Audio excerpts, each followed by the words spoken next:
Doctor speak with a fire strong, healing us lifting where we belong. From the nick of the message clear, hope and strength the world can hear. Voices rise, the island proud. Push past them, we chant it loud. Unity, love, that's the plan. Caribbean soul for every land. Push past them, we shine again. Dr. leading hearts ascend. From the Caribbean here to go. Push past them, strength for all. Push past them, we shine again. Dr. leading hearts ascend. From the Caribbean here to go. Push past them, strength for all.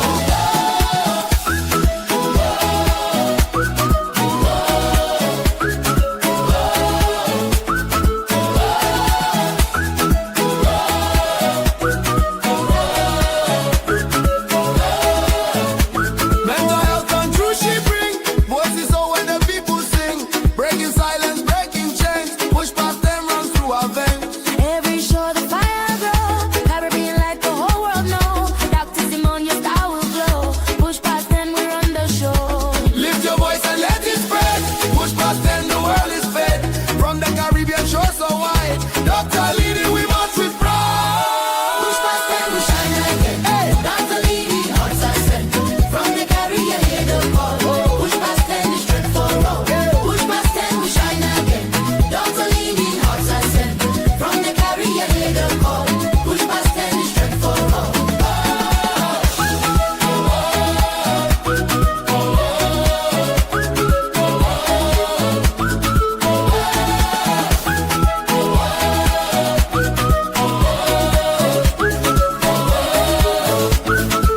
Holy Ghost.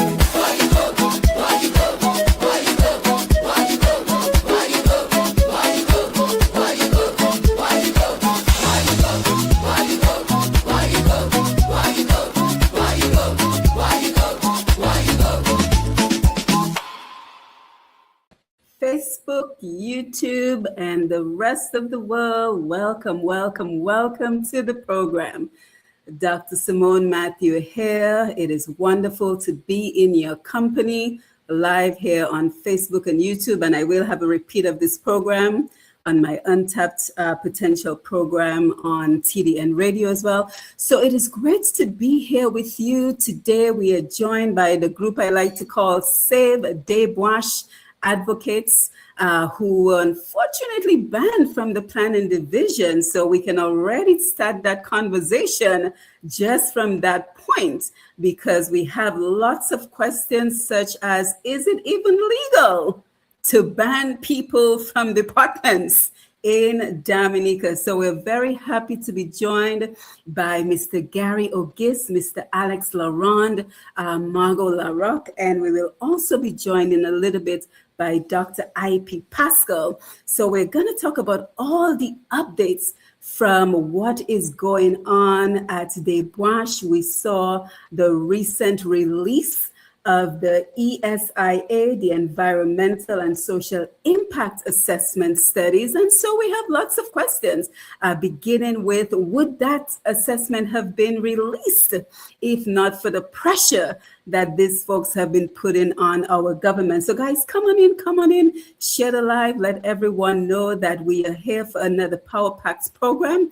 As you come in, don't forget to let us know where you're joining us from, and don't forget that you can go ahead and ask your questions, because I'm sure you've realized that with the exception of my Roots Connections program, I'm no longer doing Facebook Lives. But you know, when someone like Margaux LaRocque calls on you and says, hey, Doc, can we do a program on your platform? The answer is automatically yes. So here we are. We're going to jump into the topics. We have our full lineup of our panel here. We know that you too have questions, so we're here to answer your questions and to kind of just bring you up to speed in terms of what is going on. So we're going to jump right into the conversation. I'm going to go over to Margaux. She will let us know just a very brief overview, because this is their first time on the Push Past 10 platform. So she's just going to give a very brief overview of what we are talking about, and then we're going to jump right into the meat of the matter. So Margaux, over to you. Simone, Doc, thank you so much for having us on tonight. I know your schedule is so tight, And thank you for fitting us in. And the reason I asked is because this is such a hot topic.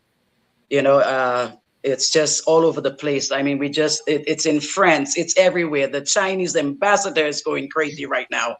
The poor guy. I mean, but it's his job. You are representing your country. You have this company CR5, that's the Chinese railroad number 5, who is working on the airport, but they're also quarrying at Deux Branches. Now, the problem here is this is being done back to front.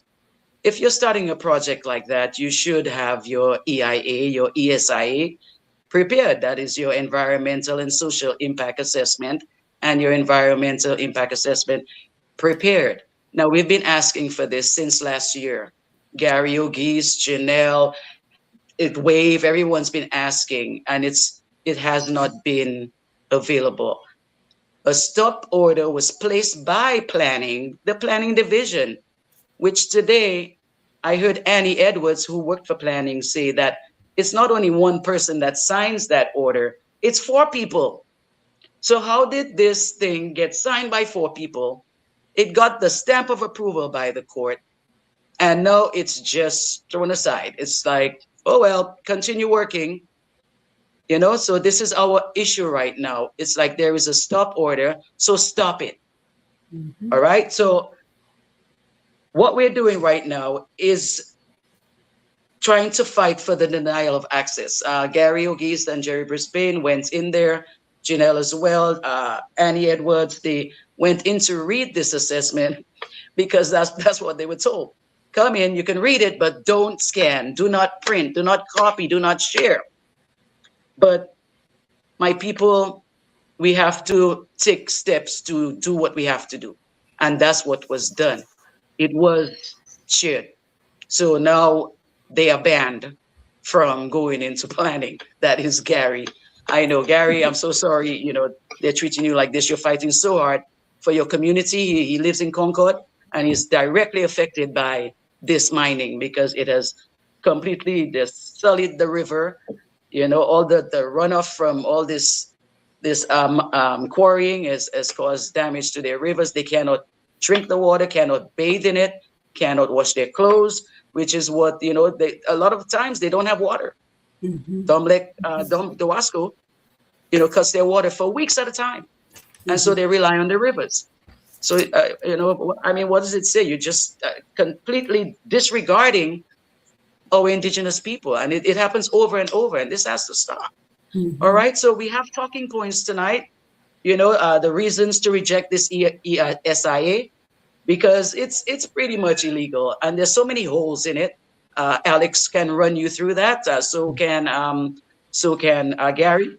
So I'm going to turn it over to you, Simone, so you can direct your panel. Thank you. Yes, thank you, Margaux, for that. And let me come over to you, Garry, because it seems like you just exploded on the screen, and that video, the very first video you did, just went viral overnight, and before we knew it, everybody was speaking about Garry Auguiste. So just tell us where that passion came from and why you decided to speak up, because unfortunately in Dominica, we seem to have a culture of silence where so many people, especially our young people, are afraid to speak up because they fear victimization. They fear folks saying, well, it's because you don't like the PM or you don't like this person or that person.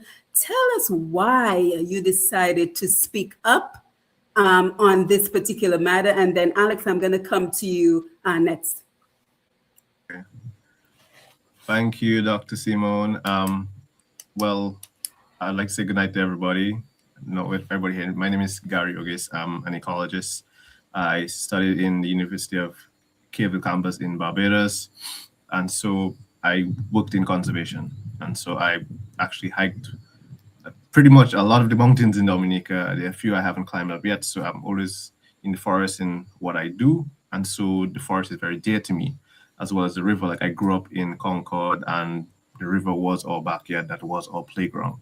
I've been able to swim since I was 4 years old. So like, that's what I grew up in. And then to see it be treated that way, and being an ecologist and being in the field of science, I'm like, this is not good for the river. And no one is saying anything, nobody's questioning anything. Well, as far as I knew at that point, we knew nothing what was going on, because I began noticing it in, I would say, late August into September. And we thought it was just a farmer building a road into his property. And it turns out it was something much bigger than that, and they were not telling the people anything.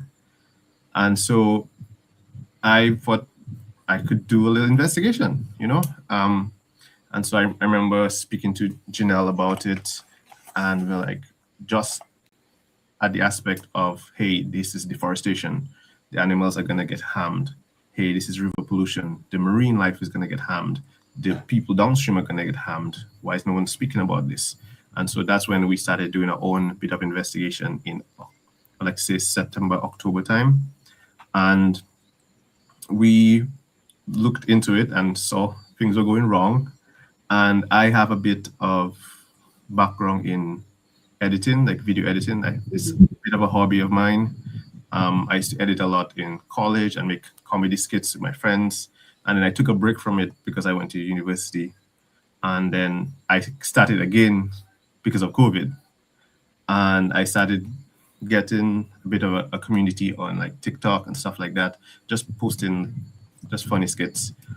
And so to edit the video was no problem for me. It's completely fine. It's more the content that I had to get my hands on. And so I remember going Roseau one day, and there was a gentleman sitting next to me, and he's like, see what them guys doing? They're digging for copper.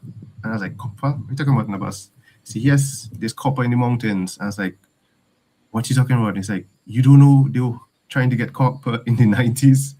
I was like, I was born in 97. Like, I have no recollection of anything in the 90s. And so he was explaining that to me. And then I was like, there has to be some resource, some content there that will reveal, like, is there copper there? And so that also went into our investigation.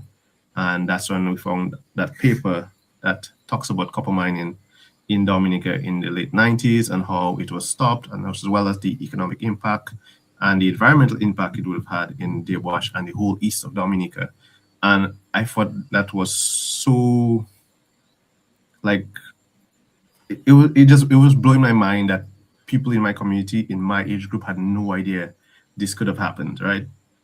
So I just put the videos together, made sure that I made the skit as to get a wider audience as I could, because yes, there's some technical stuff in it that I understand, but I know, like, I want the average high schooler to understand and to talk to their friends about it. That's the type of demographic I want to hit, from high school to the senior people. Mm-hmm. And so that's what I did, and then that video blew up, and I made a decision to not talk about what was going on in Dewash at the now, and to focus on the history at first, because I wanted to see what the comments were saying and what people are saying that's happening today. And a lot of the comments was like, why am I not addressing what's happening now? And I'm like, well, I don't know what's happening now. Mm-hmm. I know they could have been mining copper here in the 90s, but they aren't. But they are digging in the mountain right now. Are they digging for copper? Are they digging for stones? Like, we don't know. We didn't have the answers at that time. Mm-hmm. And I felt like media presence, we in the age of social media, we can use that tool. And I feel like my generation, we're pretty quick on it. Mm-hmm. And just understanding the algorithm and when to post, how long you should post it, thumbnails and all these stuff there, all this I had already accumulated over the years, just doing it as a hobby. Mm-hmm. So it came by quite easily to just put it together, to post it, and then it blew up. Yeah, well, that was a brilliant decision, Garry, because again, we have to reach the younger generation to get them involved in the conversation. So let me come over to you, Alex, for you to just introduce yourself and say what your role in all of this is. And then the one question I'm going to ask, and then I'm pretty much going to hand the program over to Margaux, because she's quite competent with the questions she will be asking. The one question I'm going to ask is, why is the ESIA important? And we see Dr. Eipigh has just joined us, so we will include him in the conversation as well. So Alex, just introduce yourself, tell us us your role in, and by the way, as you're doing so, your sister just jumped on the live. Amy, nice to see you. So just tell us your role in all of this, Alex, and then we will talk about why the ESIA is so important. And then Margaux, I will come over to you for your questions. Alex? Oh, you're muted. We can't hear you. Oh no, we were hearing you before. Yes, try again. We can't hear you. We were hearing you before. Try again. Oh, we can't hear you. You want to log out and log back in? No, we can't hear you. So maybe log out and log back in, Alex, so we can get you back. But yes, let's continue while we're waiting on Alex, because I think the other folks are pretty familiar. But so why is the ESIA important? And Dr. Eipigh, I know you've been on the ground at Deux Branches with our legend himself, Nasio Fountain. So before we even touch on that, tell us what is going on at the site right now, Dr. Eipigh. Unmute.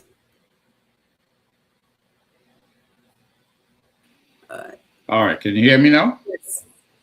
Okay, greetings and good night to everyone, and nice to be here. Thank you, Simone and Margaux, for inviting me to be part of this panel. Hello to Garry and Alex. As of today, well, I must say things were pretty quiet at Deux Branches today. We were up earlier for a couple hours, and there were just a few of the workers around, and practically quiet. Nothing was really happening. Occasionally you would hear, I mean, we used to have a better view, and we noticed today that there was 3 containers up that sort of blocked the view we normally had. So we couldn't really see anything. Occasionally you'd hear a clanging sound as if somebody was doing something. But compared to the last week and the weeks before, things were pretty quiet today. And then we saw a video, because I think the stop order is still in place. We saw a video where Nasio Fountain was trying to kind of prevent one of the equipment from proceeding. So can you tell us about what happened in that particular situation? Oh, no, basically, well, eventually the Nasio's and David's attempt was to prevent the a big truck that was carrying a big crane into the site. And basically, he was trying to point out to them that there's a stop order in place, and there should be no activities, nothing, especially a heavy machinery going in. The assumption is that they're going into work. And basically, he was trying to point out to them that, there's a stop order, nothing's supposed to be happening to there, and eventually left to a bit of a standoff. And then the police were called, and they came, and eventually, I don't want to, I mean, what's the right word? Move Nasio out of the way so the vehicle. Yeah, we saw that. Without any major confrontation. So that's basically what happened. So the stop order is still currently in place as of today? As far as I'm aware. That's interesting. So let's open up the floor to everyone and just talk about why the ESIA is important. So Garry, let's start with you, and then Margaux, we will come to you for the questions. Okay, so the ESIA is the Environmental Social Impact Assessment, and it's important to have a baseline understanding of the environment and the social impact that is going to happen on a project. You basically researching the biodiversity, you're studying the soil, you're studying the water, and you're looking at what the impact that this project could cause to the environment, because that is a major concern to people who use the environment, people who depend on it. And so that's one of the major things that the ESIA is important for, but also too, it's important in this case, and I guess in all cases, that the ESIA is, you're obligated to complete one for any project, especially one for this magnitude. And it's even in the Physical Planning Act that you need an ESIA checklist of if you are to build a quarry/mine in Dominica. And I believe it's very important, especially for this case, that you're building a project so massive and so close to proximity to the river, as well as the Northern Forest Reserve, which is protected land. And you're also above a community. So that's three things already, just to say why this EISA is important for this project. And so far, those who have read it, who have started reading it, can see that so far it doesn't seem to fit the checklist that we're looking at. And that is going to be the main focus of our conversation today. But let's see if Alex, if we can hear you again. Try again. How about now? Hey, perfect. We can hear you. Great. So kindly just introduce yourself and tell us your role in all of this. Yeah, so I am essentially a self-proclaimed, I guess, conservationist. I don't have any degrees or anything to back that up, but, you know, actually, we should all be conservationists in one kind or another. Those of us who truly, you know, love and value Dominica for the place that it is, for the very special place that it is. I am involved in several groups that focus on conservation and protection of the environment and ecosystems, the various ecosystems in Dominica. And I too grew up in this area in particular. Most of my family hails from that area, specifically Atkinson. I have family in the Concord area, actually right across the river from, my aunt lives right across the river from Garry. And, you know, we all grew up in Margaux, sort of the famous, one of the, probably the famous swimming pool in Dominica. And so, you know, that's been gravely affected by what has already occurred, actually, you know. And let me just stress that what has happened is just the tip of the iceberg.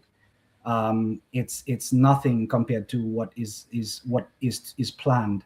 So yeah, I came into this saga actually last July when I was in Dominica, you know, and drove past and saw the excavation that was taking place. And sort of like Garry, I was struck by the situation at hand. And I knew that it was, well, at that point, the Chinese contract, CR5 was already in there because they had posted signs. And so, you know, I stopped and looked at it, and I knew that this situation was going to be quite significant for the future of Dominica and Dominicans. Because I knew that this was before my knowledge of Save Deux Branches had not even happened yet, but I did know that there were Dominicans who were willing to do whatever it took to protect this very sensitive area. And so, you know, here comes Garry, his team, Wild Dominique, Wave, Margaux, our team, and everyone. We have coalesced to try to basically build a coalition to deal with this. And, you know, it's been amazing. And I just want to, you know, I thank Garry especially because he's brought so much attention to this issue that actually is not just about Deux Branches.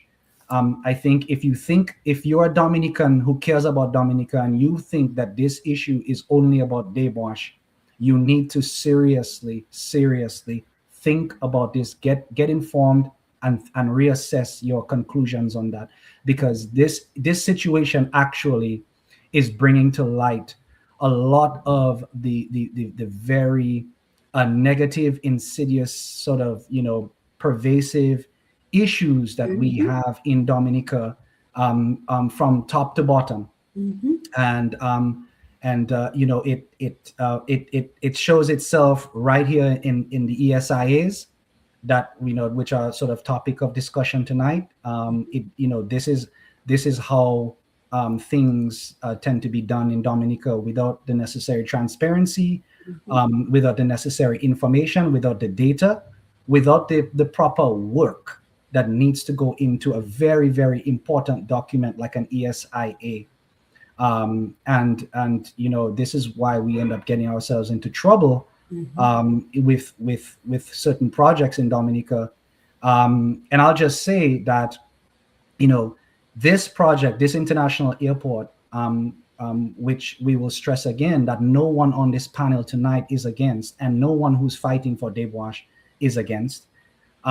It is a very important and very critical and massive investment that falls on the backs of Dominicans. And I will tell you, my fellow Dominicans, that without proper ESIAs, without proper approvals from the planning authorities, statutory authorities in Dominica, we could find ourselves in a situation where the international bodies that accredit and certify international airports may be reluctant to do so in the case of Dominica, because the government, the contractors, the developers did not follow national laws and did not follow international laws.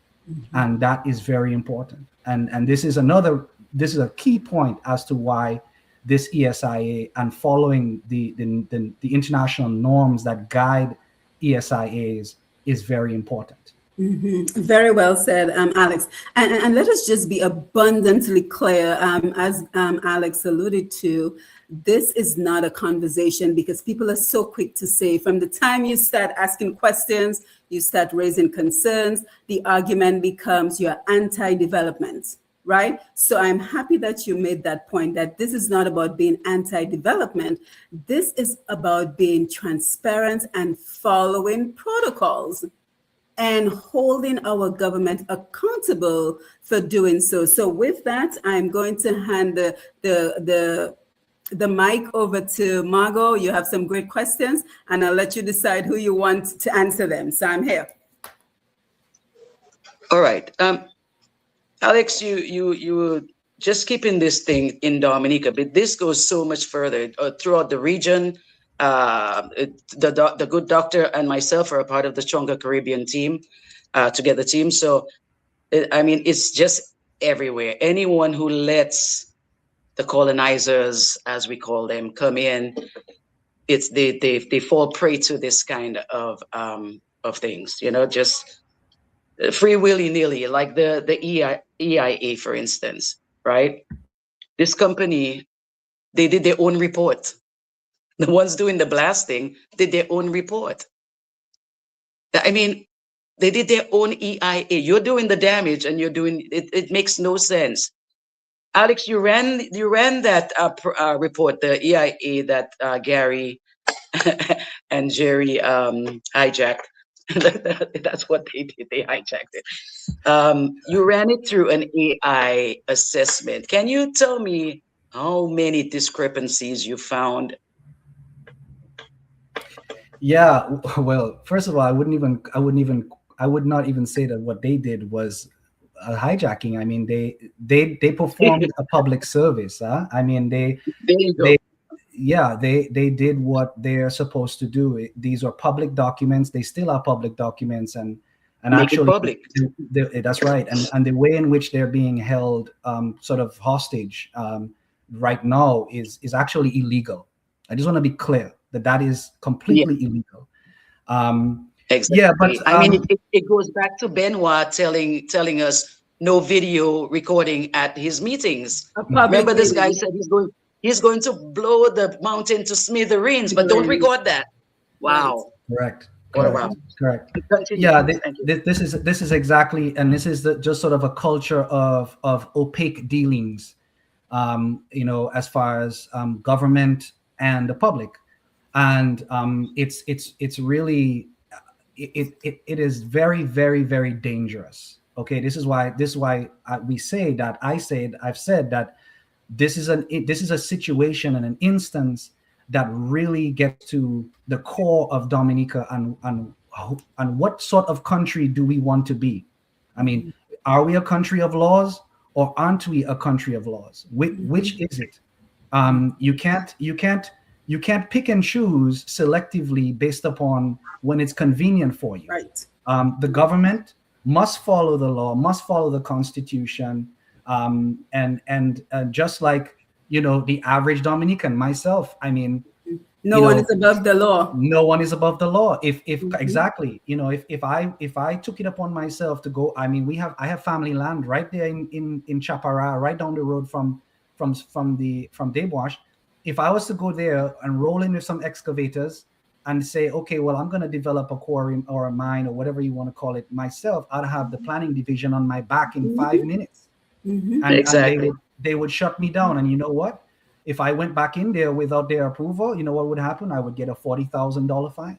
There you go, because there are laws, Alex. Yeah, and right? then to hear the CEO of the project talk about that planning is the government and the government is planning, so they did not have to seek permission. And the thing about it is, unfortunately, in Dominica, people tend to believe people based on their status. It is sad and unfortunate, but it is true. So when you have someone like Mr. Samuel Johnson on a public radio station talking about the government is planning and planning is the government, pretty much indicating that they do not need permission. And we know, in fact, that is not the law. So so it begs the questions of accountability with the people involved in the project. But I wanted to jump over to Garry very quickly, and Dr. Eipigh, feel free to jump in as well, because I saw the video, your last video, and I'm gonna share it in a little bit because I think it was so important. But did you have an opportunity to actually, I got the impression that you got an opportunity to take pictures of some of the documents before that too was banned. Is that correct? And kind of just tell us what is in the ESIA.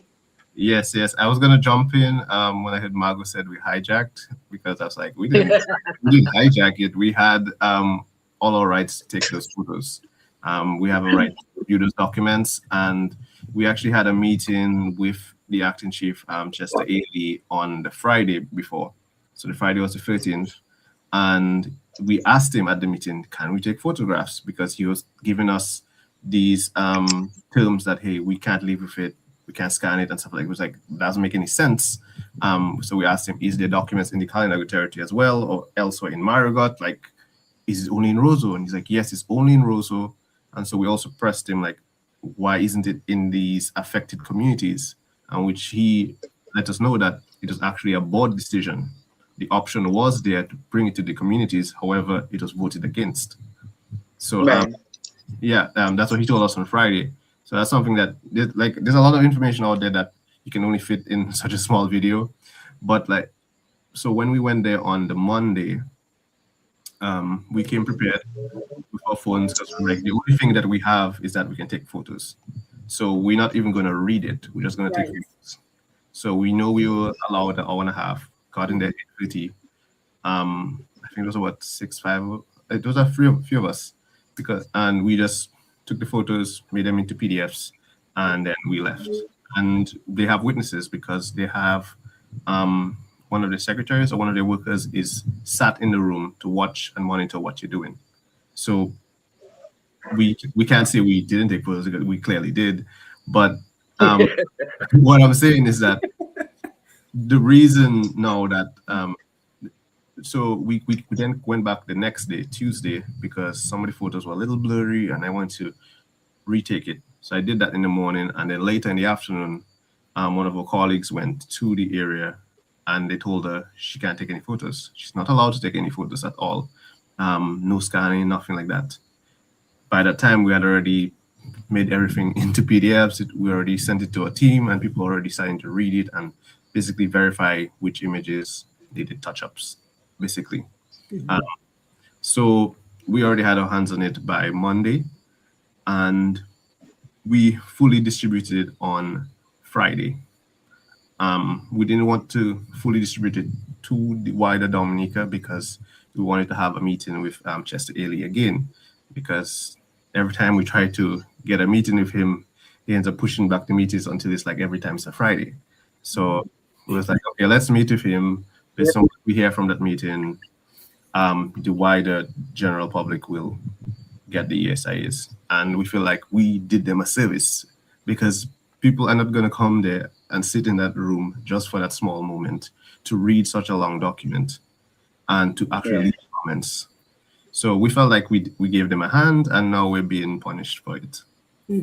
Yeah, and let me come to you, Dr. Eipigh, as well, because, I just get the sense that even this ESIA would not have been released if not for the pressure that folks like Garry and Janelle and everyone else on this panel have been placing in the government. And why should that be the case, right? Why should it be the case that if there is transparency with our systems in Dominica, why the need to limit a 1,000 pages to an hour and a half? I mean, I know you've been to a lot of school, Dr. Eipigh. I know you've been for a lot of school, but I cannot imagine that you could read 1,000 pages in an hour and a half. I couldn't do it, despite, the extensive education I've had. And I don't think anybody else on the panel or even in the audience. And guys, keep the Facebook and YouTube comments coming. I will take them in a little bit. But do you feel, if there's transparency, why the need for all of this restriction on something that is public information? Well, basically, it's to me, it's obvious that there's things in these documents that the authorities would rather that the public isn't aware of. It's just plain and simple. But for me, it's the larger message that comes from that, which is, how do you continue to trust public officials who refuse to do their work properly and provide documentation and information to help citizens like me make decisions on national issues like this? And that has always been, I think, what I can say, it worried me most from the outset, that here were two young professionals in the field doing the necessary work in the age of information and AI, and presenting information that they felt the public needed to know, that had been either disregarded or not embraced by the authorities who are responsible for providing the public with the necessary information. And instead of those authorities now coming forth, when I say authorities, I mean the planning division coming forth with the necessary information to say, this isn't factual, you actually witch hunt these young people who are trying to, what I would say, do what we all should be doing, making Dominica the true nature isle with authenticity and integrity. And instead of providing that information, that you sort of almost attempt to demonize these young people. Yet in the same Dominica, we are complaining about the absence of young people coming forward and getting involved in public issues. So it really irritated me. And maybe because I'd already said the adults in this community are not worth my, I had no more energy to spare with that. So I think that's the larger issue, that here you have the authorities, the planning department not being responsible, and then the other departments that's supposed to have come involved because of the stop order, I mean the police, and that type of thing, not happening. So for me, it was a further betrayal of the trust that we as Dominicans had put in our authorities for protection and our well-being. And this was, to me, just blatant and unacceptable. So that's why I decided to stand and support these young people with everything I had. So for me, it's not even the transparency. It's not just about the transparency. It's about the further deterioration on trust in public officials, and that's so important for the fabric of the society and so important for the future of Dominica. So that's the thing that continues to bother me. And then when you have now that you can almost make it impossible for people to share, to get the information they need to make decisions. What you're telling me is that we're supposed to make decisions based on just what we like and what we don't like, or who we support and who we don't support. And that cannot be in the 21st century. That cannot bode well for the future survival and prosperity of the country. Yeah, thank you, Dr. Eipigh. And Garry, let me ask you this, because the sad reality is many of our folks do not read. We know that as point blank period. So is the intention, and kudos to you for having the presence of mind to grab your camera and start taking pictures. Kudos to you. But would the intention be to kind of summarize what is in the ESIA, what is lacking, any discrepancies, and then present it to the public?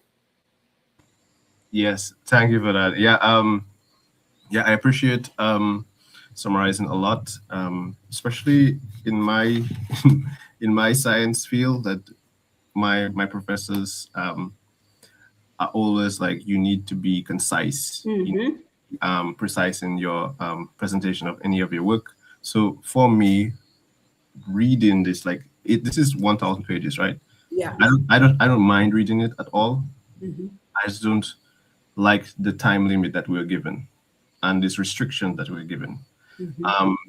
As to distributing the information that's in the ESIA, yes, we put it out in the public, but we're also reading it, and we do plan to release a video, an explainer, hitting the key points that we found in it, because there's a lot of information in it that it's really not too important to reveal. We want to get the key stuff in it out. And so far, seeing a lot of stuff that's lacking. I guess touch on one of them. We saw that they have incorrect taxonomic names for animals, like names for like scientific names for some animals that were changed like since 2010, 2012. They have it incorrect in the documents, and they have updated the documents, one in June, one in December, one in February. So there's like 3 chances to do that.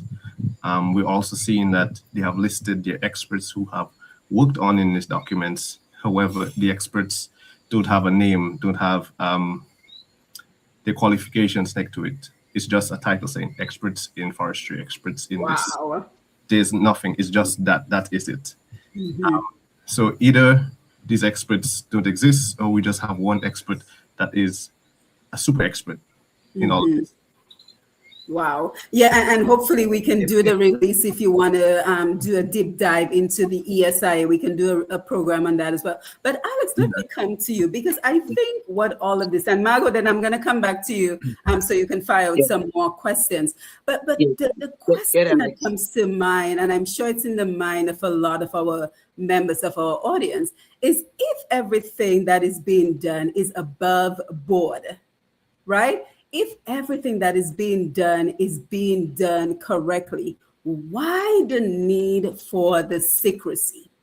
Why the need for trying to prevent people from accessing the information that they need? And before we even proceed, let me just say a huge congratulations to everyone here, because unfortunately, we know one of our flaws in Dominica is we're too short to flam. Right? We get excited about something, then something else catches our attention, and then before we know it, we've moved on to another topic. But you guys have remained in this fight for a while now, and I anticipate you will be in this fight for a much longer period. So congratulations and kudos to you for keeping the pressure on this issue. But yeah, so Alex, if everything is above board, why the need for secrecy? Well, first of all, thank you, Simone, I will say thank you for everyone involved, all of the folks that are involved in the background. There are a lot of folks who work, who have been working diligently on this.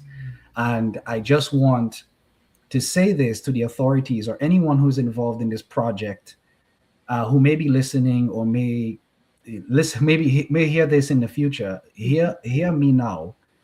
There are people who are committed to go to the end, okay? And that end is the complete removal and cessation indefinitely of all activity in this place in Deux Branches forever and ever. And we are committed to that end, and we will not stop and we will not cease. And so please just know that. And you do with that what you may. But this is the truth. And you can see that in Nasio Fontaine. We've all heard his words, and all of us, we all share those same sentiments. Going back to your question, Simone, well, if it looks like a duck and it quacks like a duck, it's a duck. And if you, I mean, just common sense dictates that when a group of individuals, especially, and we can go back in history and we can track other governments who have behaved this way, with this lack of transparency and straightforwardness with their citizenry, whenever they act in this manner, they usually are trying to hide something. They usually are trying to hide malpractice and illegalities. And that's essentially what we see with everything that has occurred here. I will just say that on its face, just the very fact that these ESIs, I mean, honestly, we don't even necessarily need to talk about the whether or not these ESIs were prepared according to international standards. We don't even need to have that discussion. And I will answer that for you right now. And Garry can speak to that as well, because I'm not a scientist, but I have done some research, and I can tell you that no, they're not.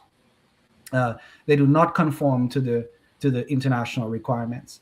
But the very fact that they've been prepared and submitted to the Dominican public and to the planning division, the statutory body that oversees this, retroactively.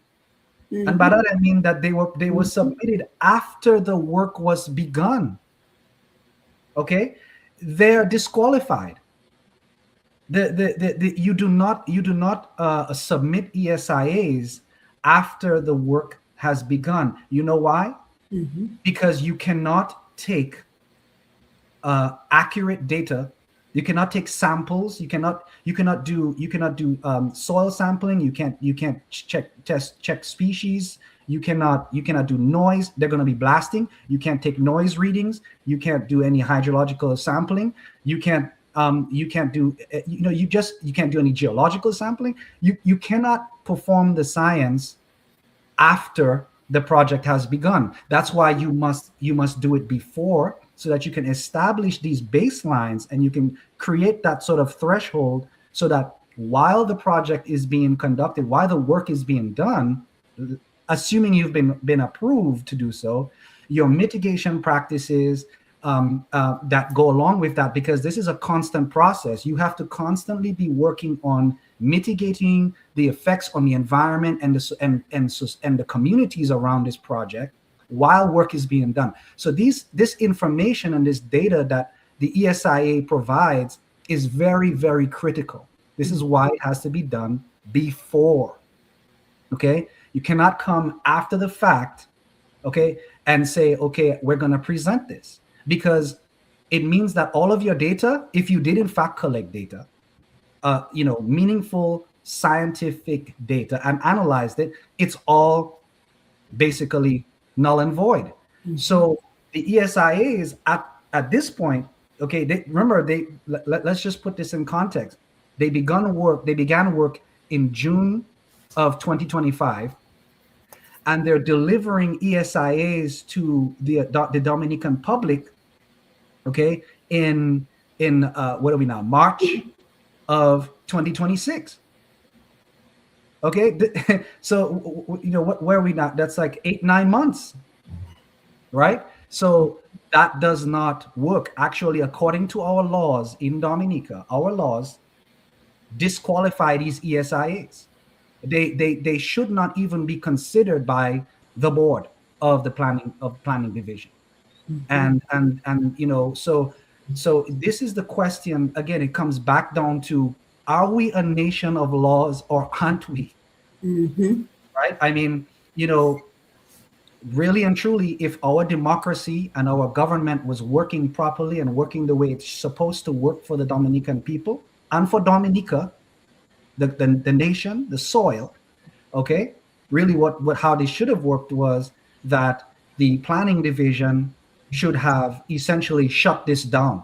Okay. And because the proper permission was never granted, and the work that needed to be done prior to be granted permission was not done, and then after there was a stop order, there were stop orders that were put in place, they were violated. Okay, so really and truly, this discussion that we're having right now, guys, shouldn't even be happening if our country was operating according to the Constitution and in a healthy manner. Yeah. So essentially, we're living up to our reputation of being devant derrière, back to front. As Absolutely. the Calypsonian said, we devant derrière. Because, and Margaux, I'm coming to you, because it begs the question, what is the point of the ESIA at this point? I mean, if they find anything in the ESIA, is it going to shut down the project? What is going to change? So just throwing that out there. But Margaux, let's come back to you to see if you have any additional points you want to raise. Yeah, Simone, Dr. Simone. He said the word work, but for me is destruction. Before the destruction began, they should have produced these EIAs and the ESIA. But what's more troubling to me is that in 1996, and even before that, 30 years before that, people came here to mine, because this is a volcanic island. We have nine volcanoes. So we have to have some kind of compressed stone. I'm pretty sure we have diamonds, gold, and the works. But in 1996, our good friend Atherton Martin and Henry Shillingford, which was the Dominica Conservation Association back then, which is what WAVE is actually. It's the baby of the DCA. They stopped an American company from mining for copper there when they explained the damages that would incur if they were to continue their project. And they backed out. They left Dominica, and that was that. Now, 30 years later, we're back to the same nonsense.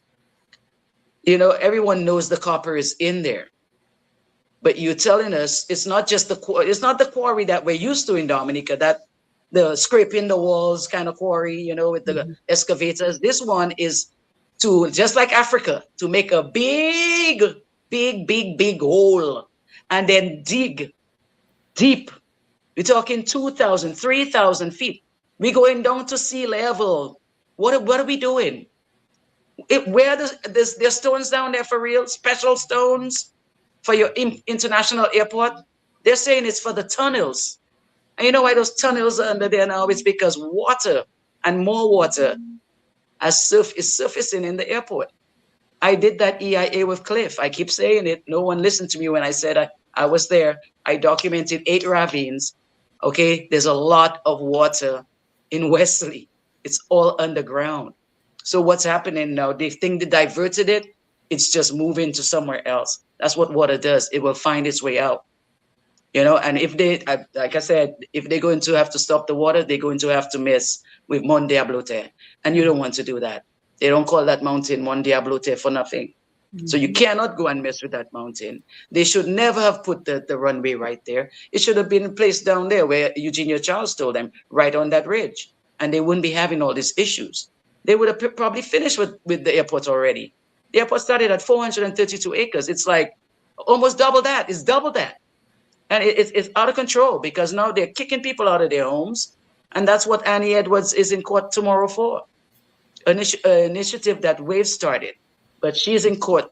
She has taken it head on, and she is going to represent, for the people of Wesley, because 21 affidavits say that they have not been paid. They have, a lot of their land was taken without their permission, and just like the people of Wesley, a lot of people were not consulted. The Kalinago chief was not consulted, yet they put that in their paperwork. You say they're just making up stuff as they go along. So and none of it makes sense. So I know what an EIA looks Like, I don't have to be a scientist because I've worked on EIAs. I know how it's supposed to, the layout of the EIA. All right. I shot every creature, every plant, every tree, flora and fauna in Wesley for that International Airport EIA. And this one, was it there, Gary? Did you see that in the EIA? Because I just refuse to read all that nonsense, because just from the beginning alone, it just looks so basic and undone. It's like an unfinished cake.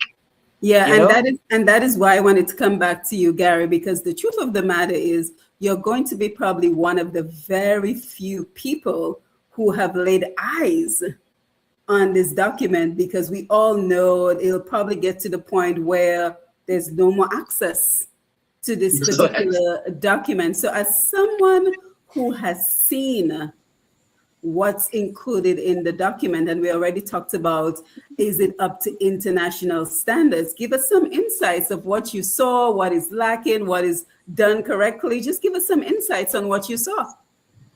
Okay. Well, what we're seeing so far is that it is lacking a lot of data.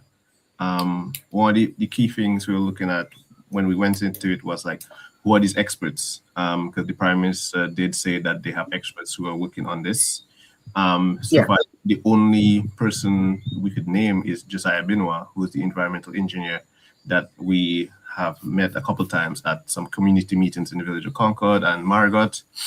And he has said, he has also referred to the experts to help construct this ESIA, because he told us he has it.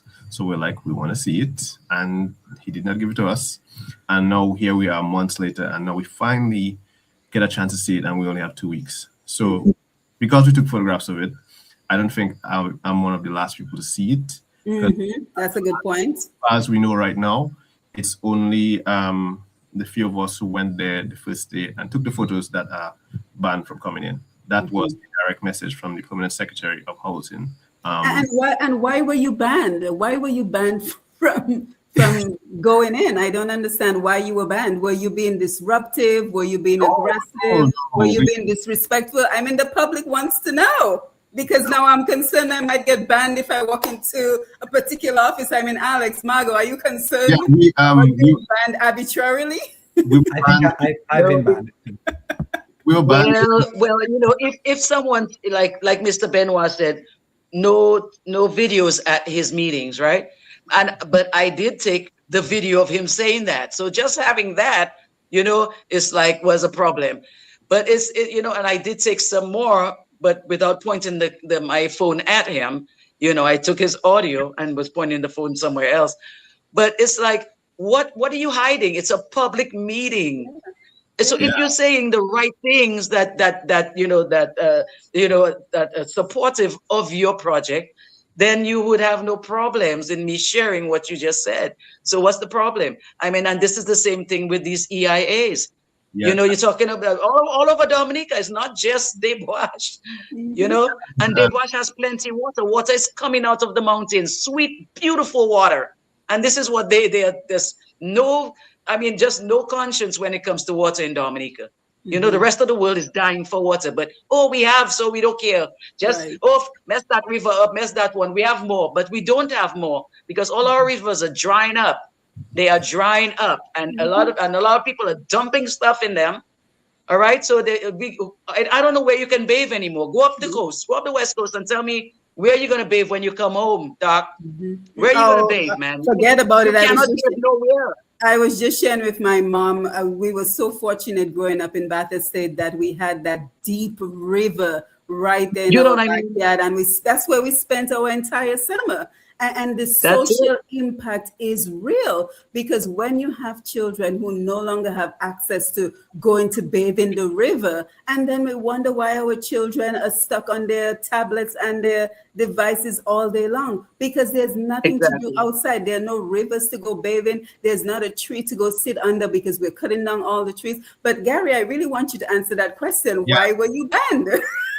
Yes, we were banned essentially. It was myself, Jerry, and Annie Edwards. We went there the morning, and we were also there the Monday when we took the photos. And when we went in there, the secretary then went to call the acting director, Chester Eipigh, and he personally came to talk to us and was like, hey, we've given direct instructions to not allow you guys inside this room anymore because of what happened, because you guys made deep ESIA public all on the internet. You were not allowed to do that. I was like, we're not allowed to do that. And he said, we're no longer allowed to take photos, which we then told him like, hey, but you told us on Friday we could take photos. Why are you allowing people not to take photos anymore? And so that's why we're not allowed inside anymore. And when we keep asking him more questions, like, so why is this happening? Because these are clearly public documents. He said to refer back to his boss, who's the permanent secretary, Reginald or Regin Savran, of the PS of Housing. We haven't been able to meet him, but that's what's going on. Like, it's when we talk to the workers at Planning Division, they say refer to Chester Eipigh. Now we talk to Eipigh. Now Eipigh say no, refer to my boss, refer to the PS. And it's like we're just climbing up the ladder. It's like they don't want to answer these questions. What I do want to say that what we found so far in the ESIA, in one of them, there's like about 3 different projects in it. So although it's Stonefield, you see parts of Ansdeme, you see parts of a cement plant in it. So it just seems like they started writing it and then they realized they didn't have enough. So they just took a few chapters in one and added to it and just placed it in there. So we've also seen a section where they basically conducted the biodiversity for Stonefield. However, it's on the Stonefield section, but it's also referring to Wesley. So yes, it would have been a biodiversity report done in Wesley, I assume for the airport, but it's on the Stonefield. But it's a completely different environment. You're talking about species and plants that are more coastal compared to one that's more interior in the rainforest. And so just seeing those, that are just a few things that we're seeing, and we believe they don't want more people to see or have the time to actually analyze those ESIAs to come to those conclusions. And I feel like that's why they're upset. Now that we have a digital copy, we can look at it as long as we like and leave as much technical comments as we want to. Yeah, because you're not. Yeah, I'm coming to you, Alex. Go ahead, Gary. Oh, I was also going to say that we've also heard rumors, could be true, could be not true, we'll see. But we heard that the ESIA for the airport could be released soon. And if that's the case, then no one can take photos of the ESIA for the airport, something that has been asked for so long. And I can be very frank. I was in my studies for a while, so I graduated in October that passed. So while this was going on, I had to fly back for graduation.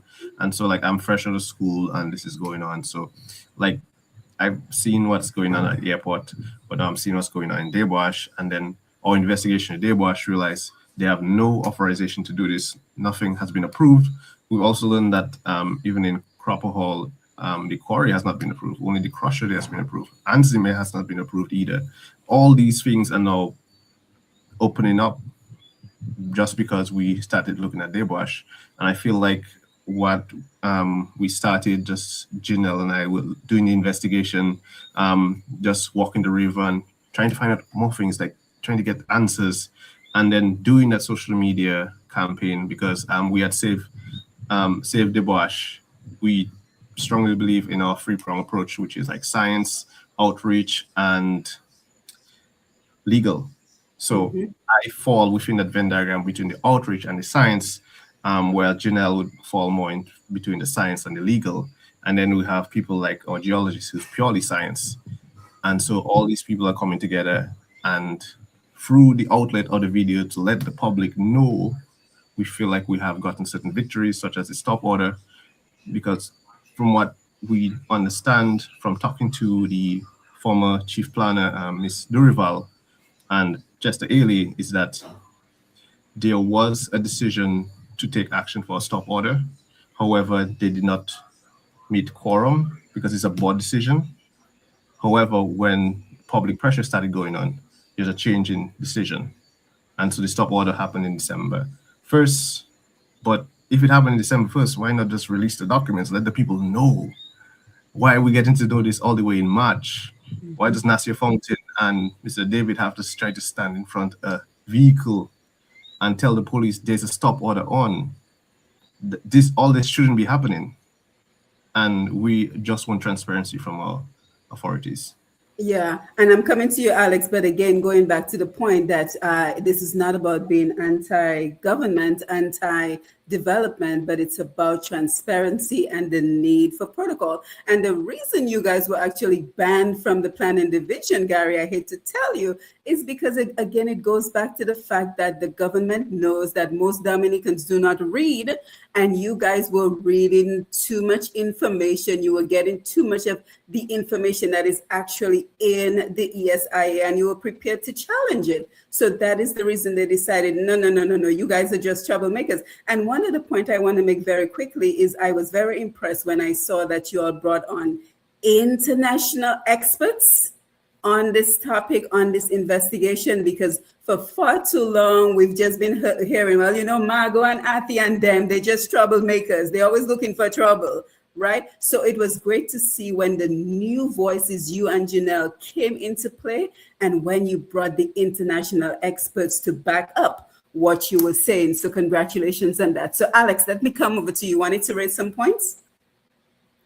Yes, I did. So, you know, I think that, well, first of all, I just want to remind everyone, if we've all sort of like forgotten this, it seems like as though the developers of this project have forgotten, but we live in the year 2026. And so what does that mean? We live in a time where there are many resources, particularly, and I'm going to say it now, guys, AI. Okay. And this technology is a game changer, and it is the great equalizer. Okay. And I think what happened was that, and the reason why Garry and Mr. Brisbane and Miss Edwards were banned is because I think someone realized after the fact that, oh no, you know, this has been digitized, and now it can be actually analyzed, and so you know we are smart people. Obviously, the people who are involved in this, we are dealing with this very intelligently.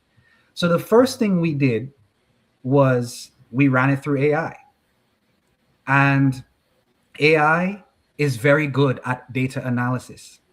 This is one of the things that makes it such a useful tool, and why it's essentially revolutionizing the world.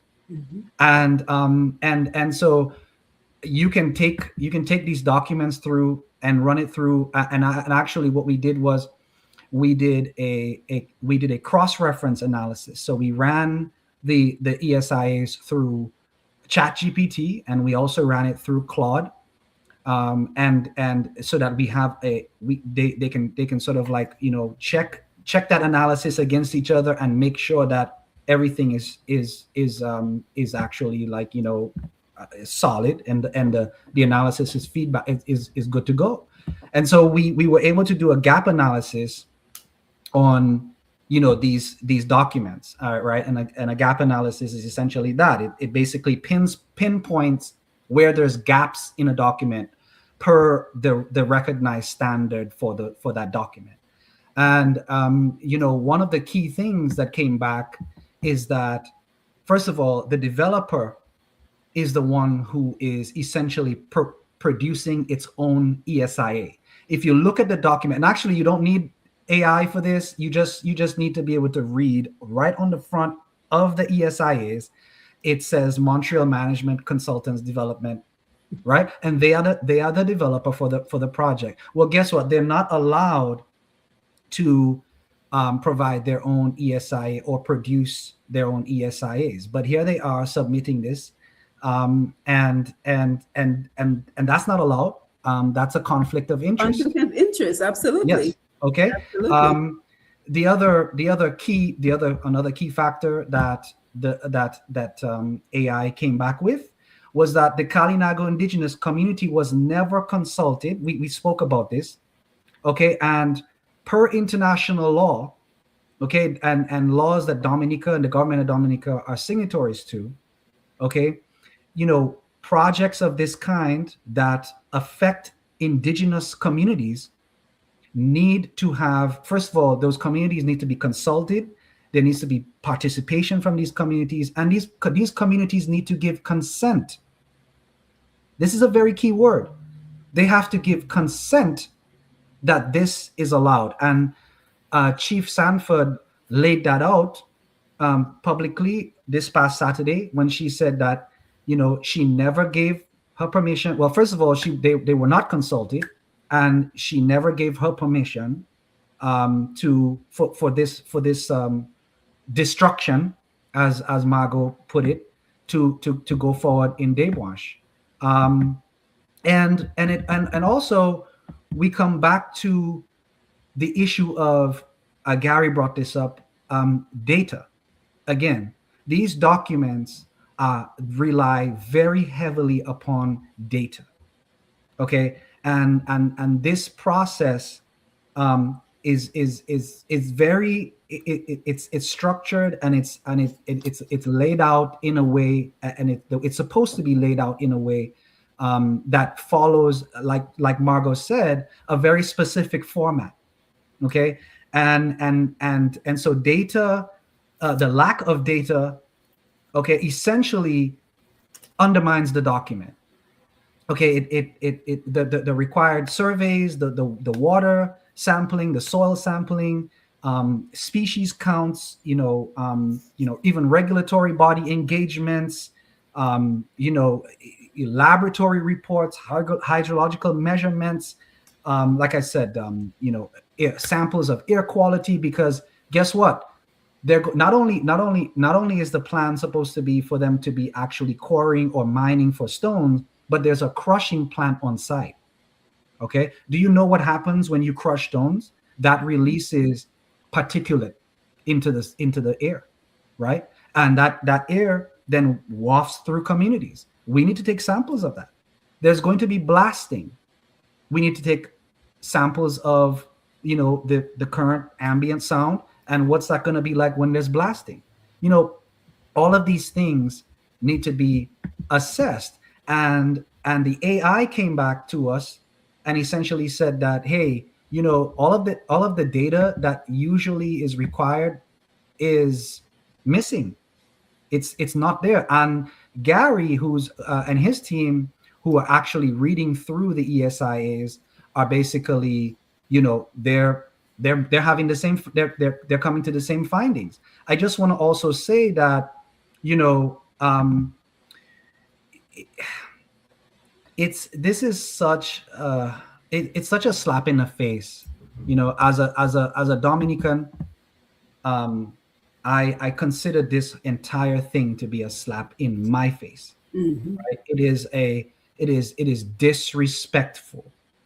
Okay, to they're basically, just completely insulting our intelligence. Okay, and so we're not going to accept this. Mm-hmm. Right? We are going to obviously do the work, do what we have to do to essentially demonstrate to the Dominican public at large. Okay, if you're not going to read, we'll read for you. If you're not going to do the analysis, we'll do the analysis for you. We're ready to do that, because guess what? All that matters is Dominica and saving Dominica, preserving it in the way that it is right now.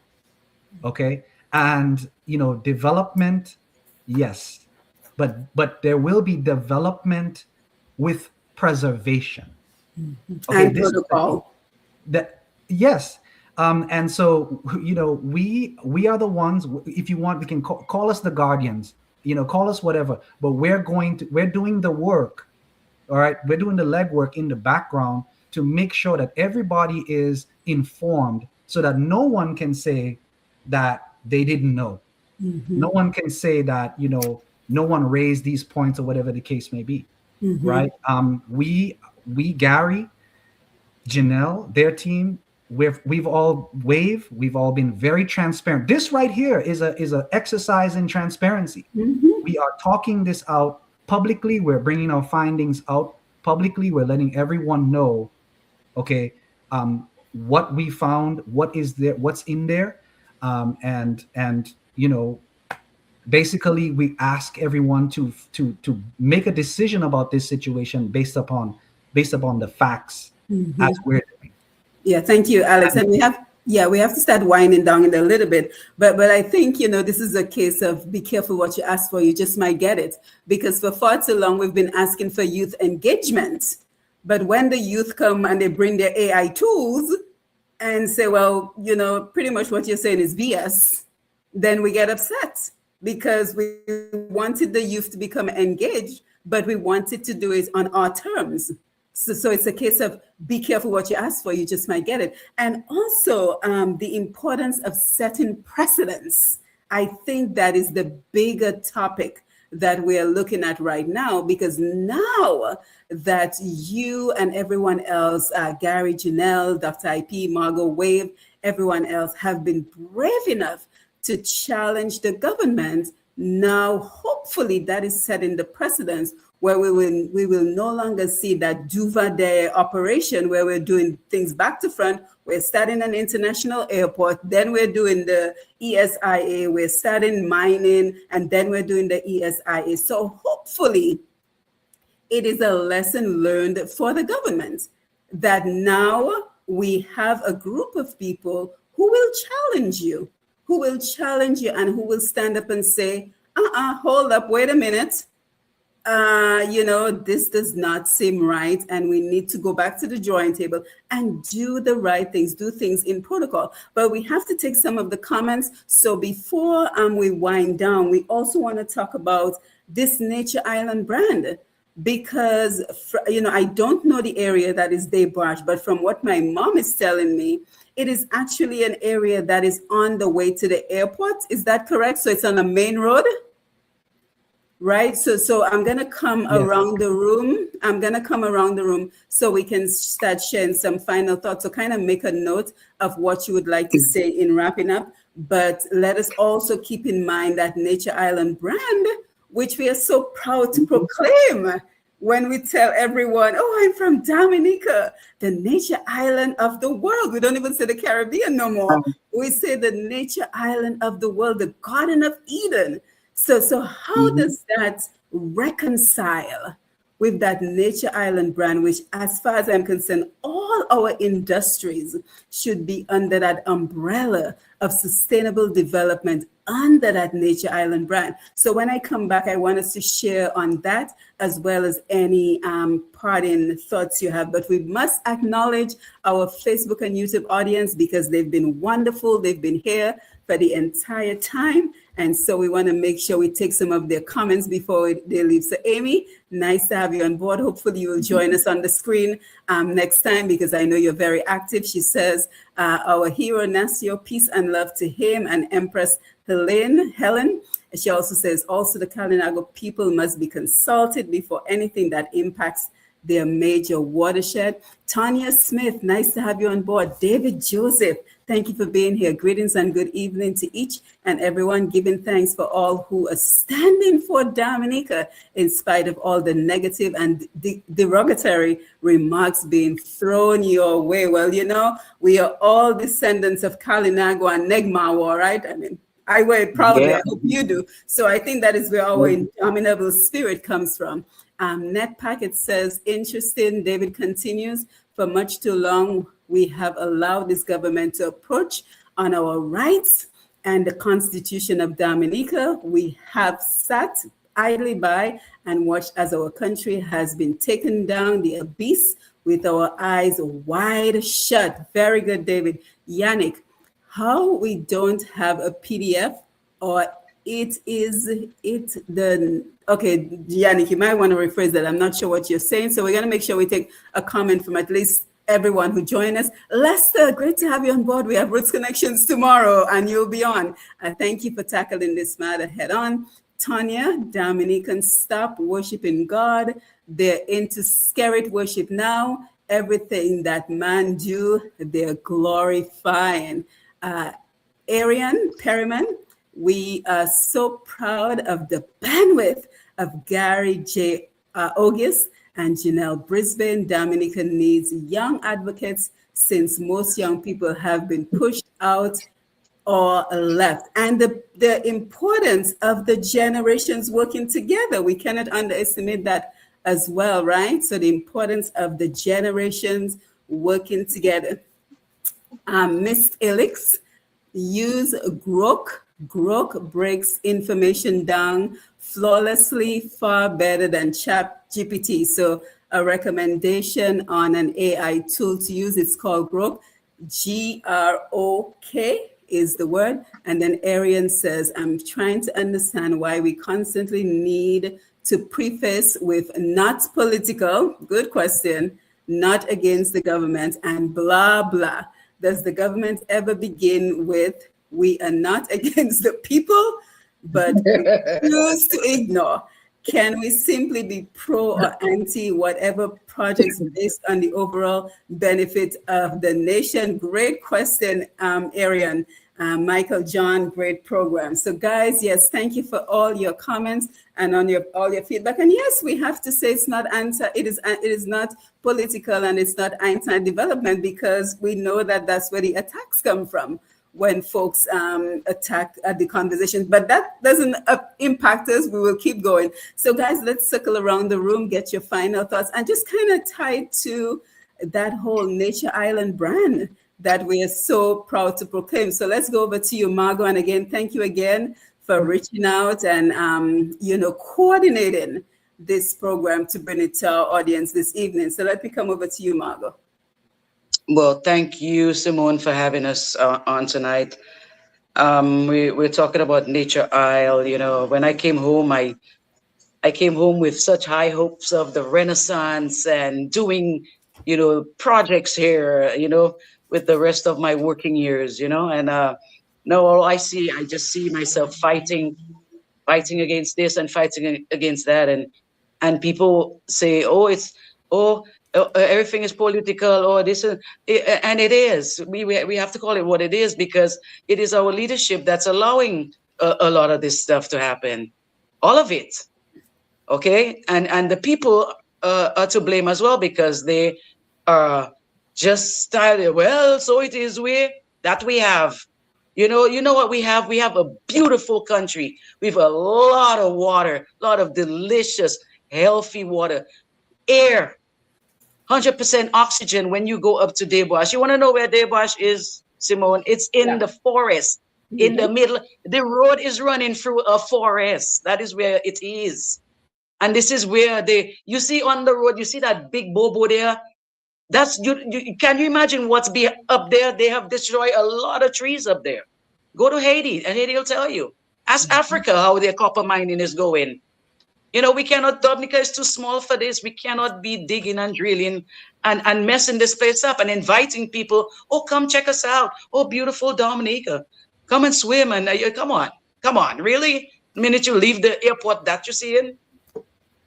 Come on. We've got to stop, disrespecting what we have. We have gold.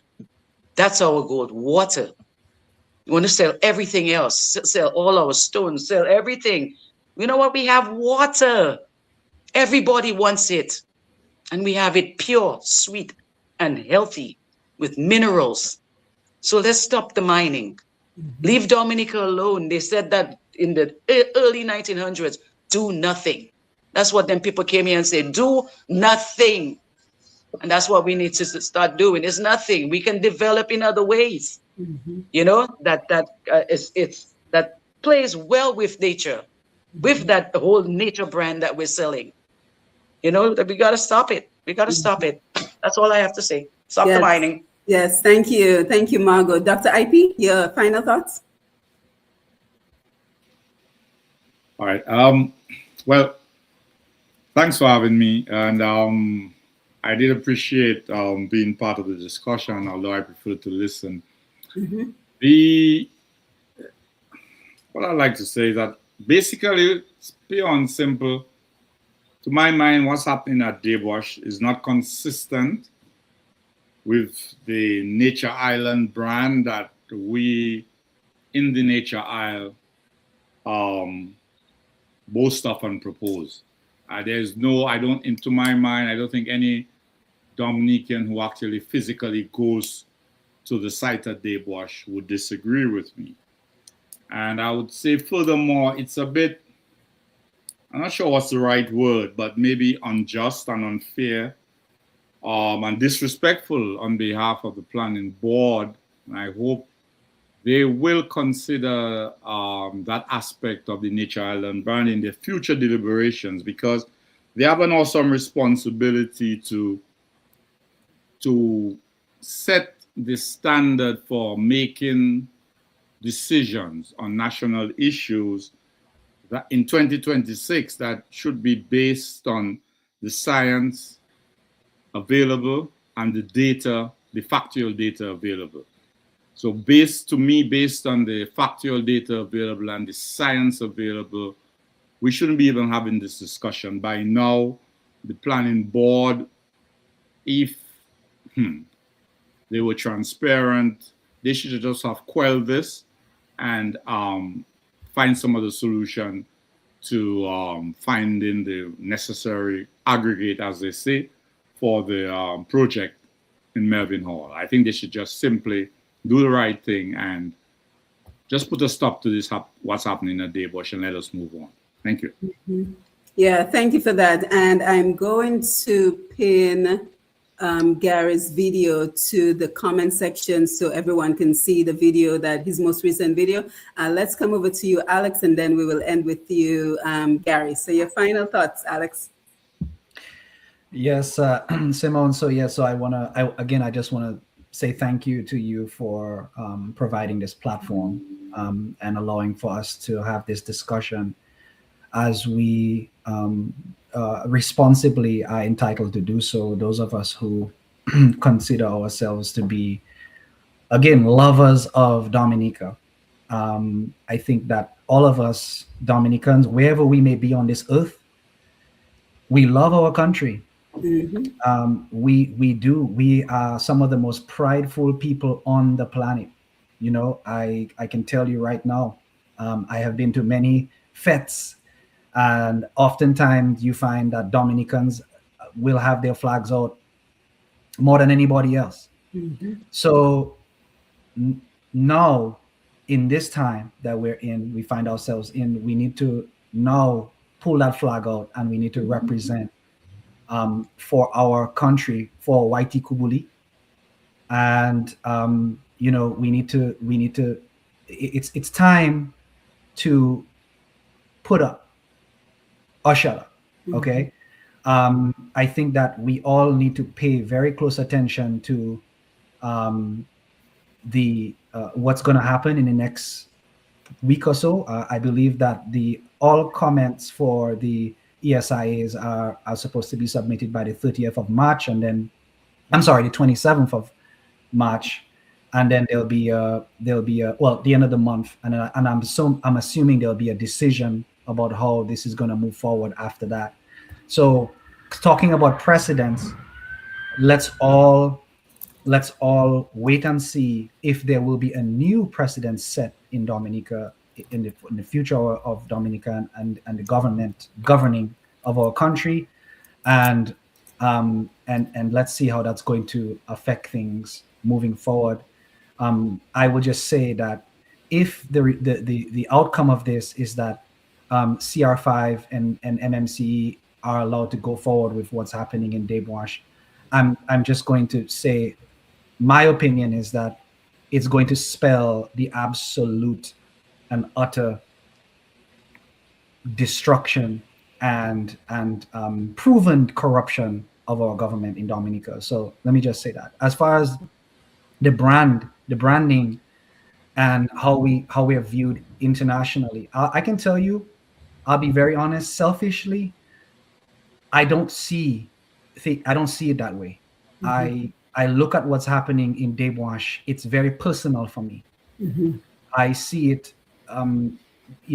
in terms of how is this going to affect, I think about it in terms of Dominicans. I'm always thinking about these issues in terms of our people. I don't really care about the foreigners. I'm concerned about our people.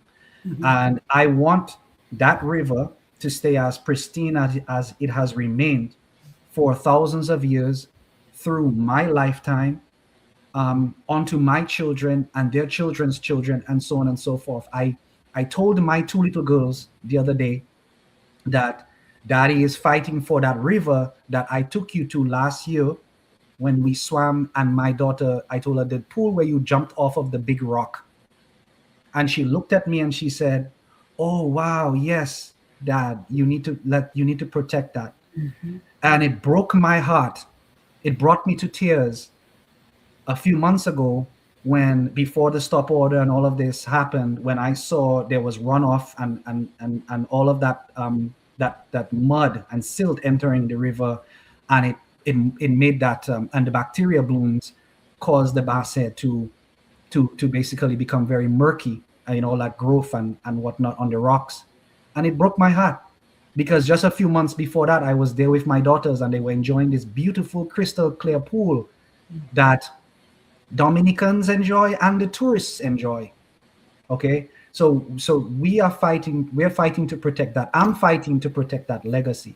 And before I close, I just want to really quickly say, I just want to read a quote from John Lewis, who was a famous civil rights leader here in the United States, and one of the few brave people who decided that he was going to stand up and speak out about injustice in his government. And he said that, "I urge people to," quote, "get in good trouble, necessary trouble, and help redeem the soul of Dominica." Okay, he said America, but I'm going to replace that with Dominica.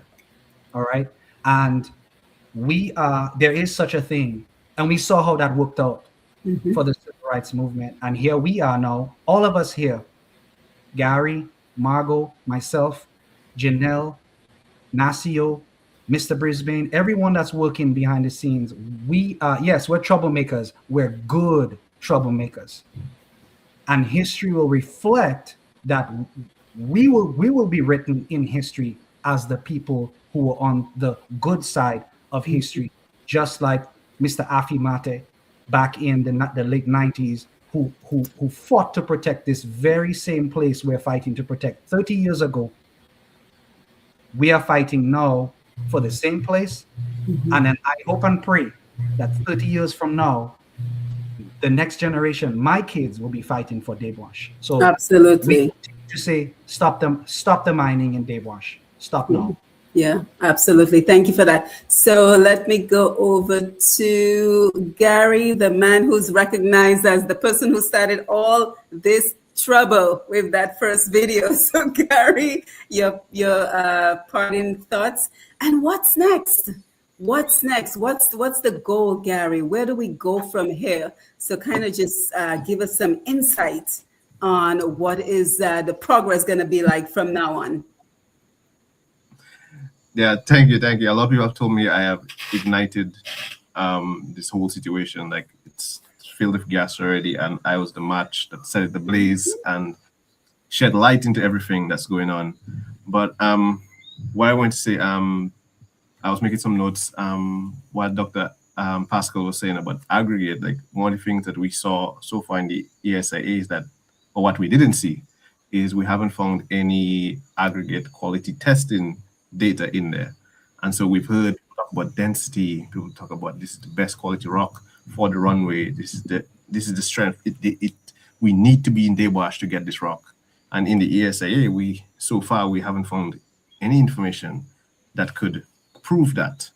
We've also heard Mr. Sam Johnson talking on the radio, I think it was last week, and he talked about, he referred to our geologist report that we sent in and said that what he basically did was the starting, the baseline scientific report that you need to do, but there's also another geology report that you need to basically test the rocks And that's what our geologists refer to, that we need to further test it to prove that it's best for the runway. But so far, his baseline assessment is like, it's not good. The quality is not good. It's not gonna yield anything good for the airport. And Mr. Johnson has said that he has seen it. They've done the testing.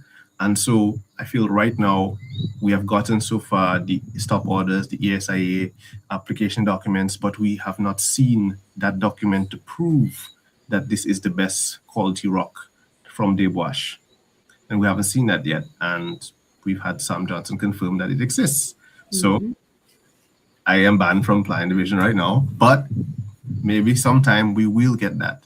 And right now I feel like we need a lot more pressure to get those documents.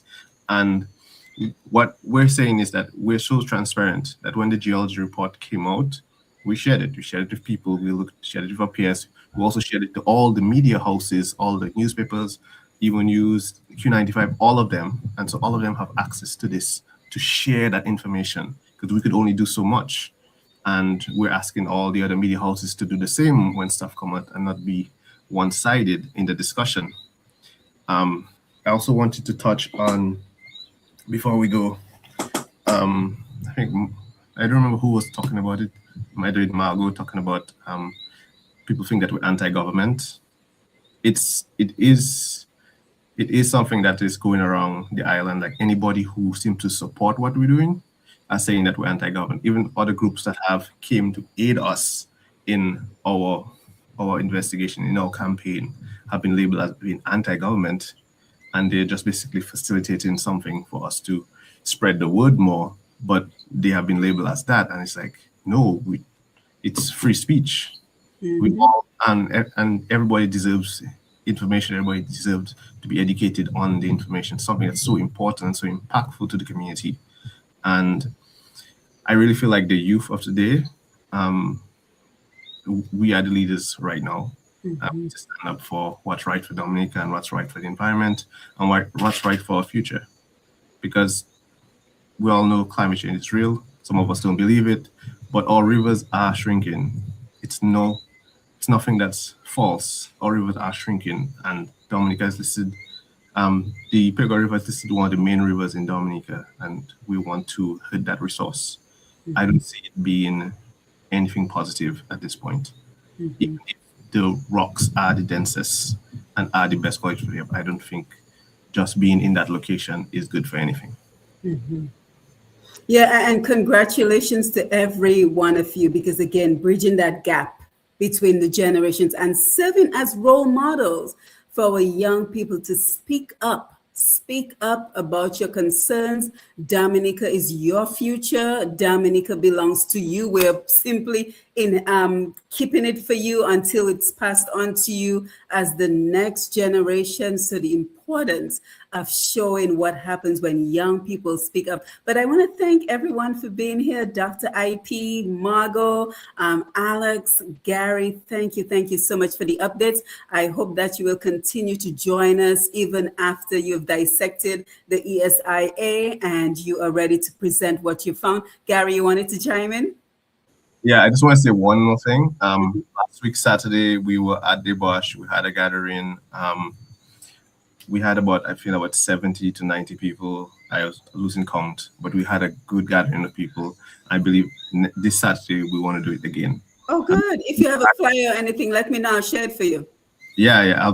I'll work on getting one to you tomorrow. Okay. Or even later tonight. Yes. But we do want to do another one again this Saturday at Deux Branches. And excellent. we pride ourselves on being peaceful in the whole process. So if you come, I'll listen to people speak, and maybe by then we'd have more information from the ESIAs and we could reveal that they're on the spot. If you have questions, we could entertain them, we could talk to people and help others understand, because even last week, Saturday, people came there, people carpooled to get there, and it was because they were curious.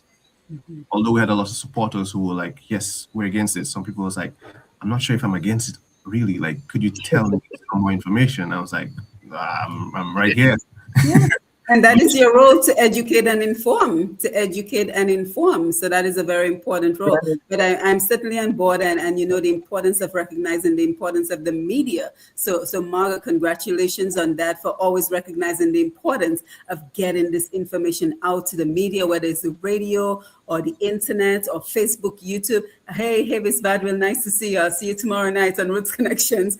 Amy says, thank you, Dr. Simone. Yes, indeed. It was a pleasure having you guys here. And again, it is about sustainable development done with transparency and protocol, so we can preserve that Nature Island brand, which should be the brand for the economic sustainable development of Dominica. So again, I commend each and every one of you for the work that you do, and always tap into that spirit of our ancestors, because you know what? Absolutely. They survived far worse than what we're doing. Can you imagine trying to live your life and having bullets being, thrown at you from the invaders of our islands, as Kalinago people? And I'm guessing every one of us have Kalinago descendants. And if you're Dominican, chances are you're of Kalinago descent, African descent as well. And you know, it was so interesting, because I found this wonderful quote while I was getting ready to do this program.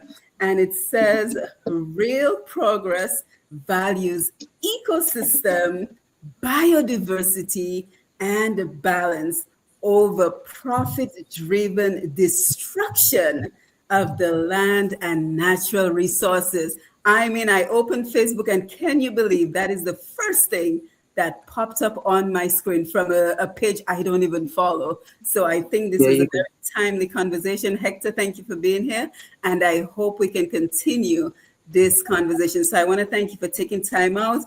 Today is March 23rd, 2026. Tomorrow, the 25th, we'll be having Roots Connections on Q95 FM. And again, we'll be talking about financial security, because we all have our concerns for Dominica. So guys, thank you for being here.